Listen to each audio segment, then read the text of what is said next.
It was November 1858 at the famed Opera House in Paris, during the Barber of Seville, that a singular chess game became so famous.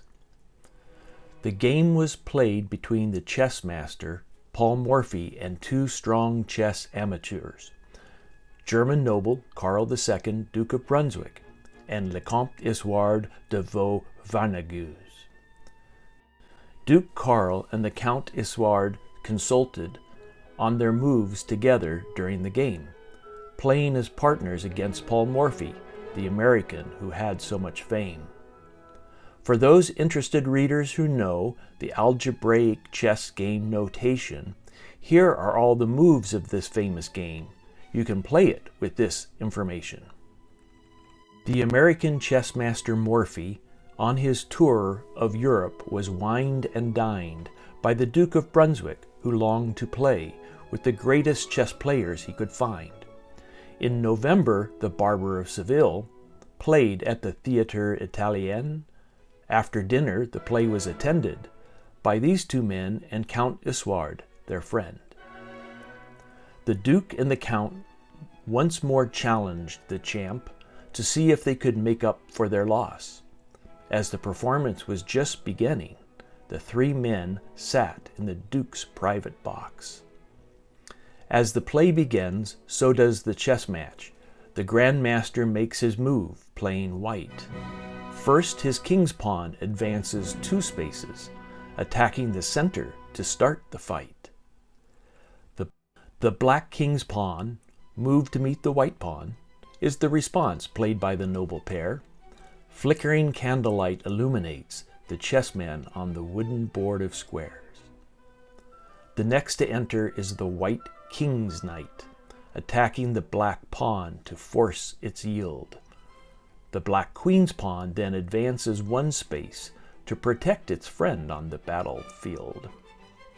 The classic moves of Philidor's defense the Duke and the Count had pondered over. Chessmaster François-André Philidor was also an opera composer. Morphy's reply was to bring the queen's pawn all the way to be next to his brother. The nobles next played bishop attacks knight, pinning the knight to the queen, his mother. The plot thickens as the battle begins. The white queen's pawn captures the black king's pawn. The black bishop then captures the white knight, and now the player's first blood has been drawn. Morphy's white queen defeats the black bishop. The white pawn dies by the pawn of black's queen. The board center has a queen and 2 pawns. A lull now occurs on this battle scene. White moves his king's bishop, angled 3 squares. Black's king's knight moves to attack the white pawn. Morphy's queen aligns with the white bishop. Black's queen moves in front of her king. Lay on! The white knight moves twixt his queen and bishop. The noble's queen's bishop's pawn moves up 1.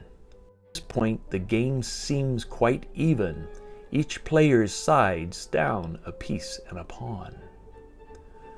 Morphy's queen's bishop attacks the black knight, so the black queen's knight pawn moves up 2 squares. Now Morphy's minor pieces are in play. Alas, the Count and Duke are unaware. White's remaining knight captures the knight's pawn, and the black bishop's pawn captures the knight. It now seems the Grand Master is behind, but development and timing beat might. The Count and Duke argue over their moves, then mutually decide on a plan. Although Morphy has the initiative, by losing his knight, he is down a man.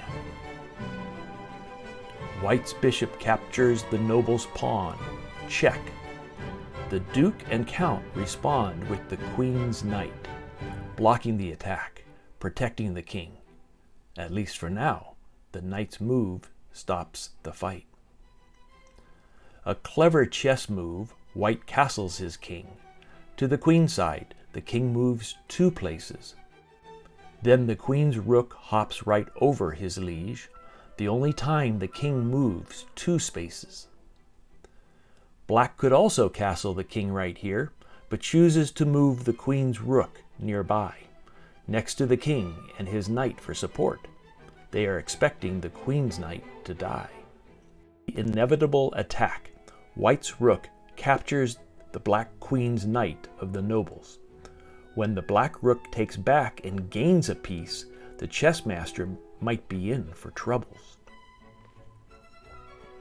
But here Paul Morphy takes the lead and shows the importance of fast development, getting all of one's pieces into play and removing those of the opponent. The last white rook sidles next to his king. The black queen responds to move up 1 square, where it finally attacks the white queen. The queens are facing each other. Beware.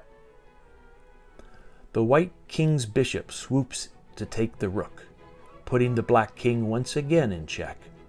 The black knight then captures the white bishop. Taking with the queen would lead to a wreck. Unfortunately, the white queen travels unto the last rank to check the black king, and Count Isouard and Duke Karl become sad. They are quite surprised to see such a thing. Since there is nowhere to run for the king, as the white bishop guards his escape square, and no piece to intercept between them, it looks like he might have a checkmate there. Then Count Isouard and Duke Karl become glad.